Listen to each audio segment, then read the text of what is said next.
Hoje, 27 de maio de 2010, surge nos jornais um título sugestivo: Juiz sugere ao STF ação penal contra Tuma, o magistrado respeitadíssimo, por sinal, diga-se de passagem, todos aqueles agentes do poder público, no Ministério Público e na magistratura federal, que tem o sobrenome Maslum, tem o respeito dos criminalistas em geral de São Paulo e, quiçá, do país inteiro. Mas esse título, o juiz sugere ao STF ação penal contra um senador da República, eminentíssimo parlamentar também, por sinal, traz a necessidade de algumas considerações desligadas do mérito, porque exame de mérito é proibido a comentaristas de direito penal, porque são investigações entregues à defesa de companheiros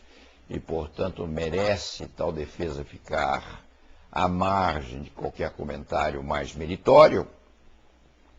Sugere tal título algumas considerações de natureza jurídica e até mesmo pragmática. Cuidava-se da ossatura de um defunto clandestinamente inumado em 1978, cuja identificação só foi feita em 2005.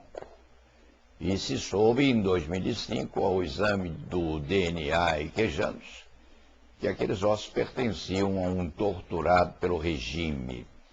E essa ossatura foi enterrada, ou o defunto ao qual a ossatura pertenceria, foi enterrado com o nome suposto.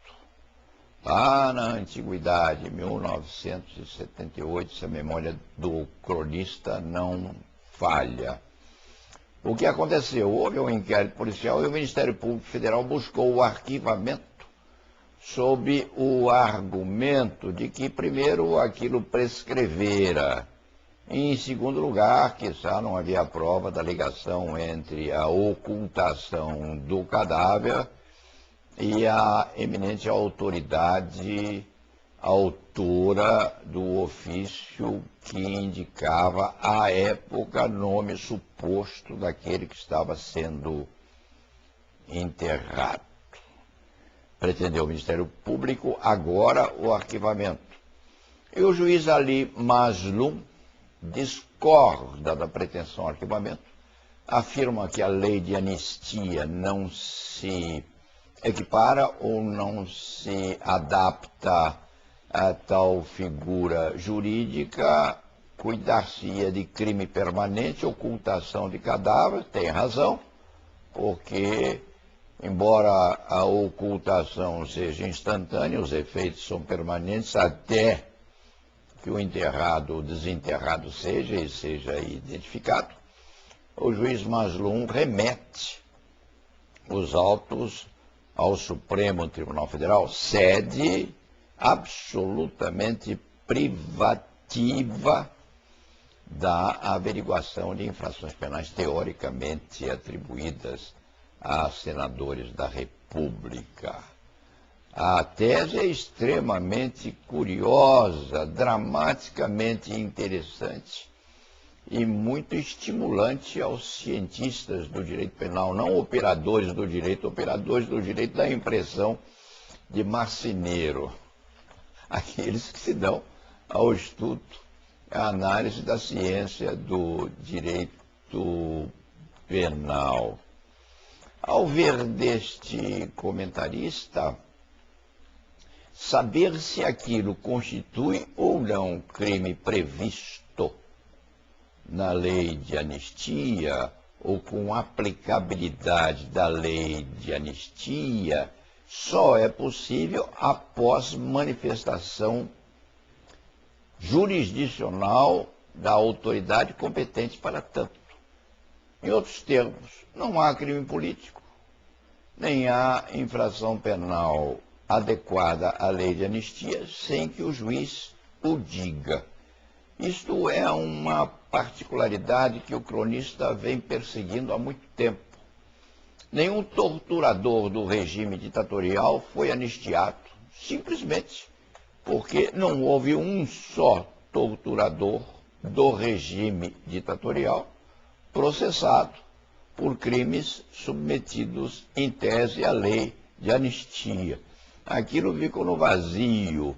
Há um monte de fantasmas ainda vivos voejando por aí e não processados, e portanto não se sabe se torturadores foram, porque os juízes não o afirmaram assim. Firmado, portanto, no preceito constitucional, no sentido de que a manifestação jurisdicional é abarcadora de todas as hipóteses em tese subsumíveis à ação penal. O cronista já asseverava lá no passado que não há torturador sem que o juiz o diga tal. Não há anistia sem que o Poder Judiciário o afirme como sendo aplicável a hipóteses adequadas em tese àquela mesma lei. O que sucede então?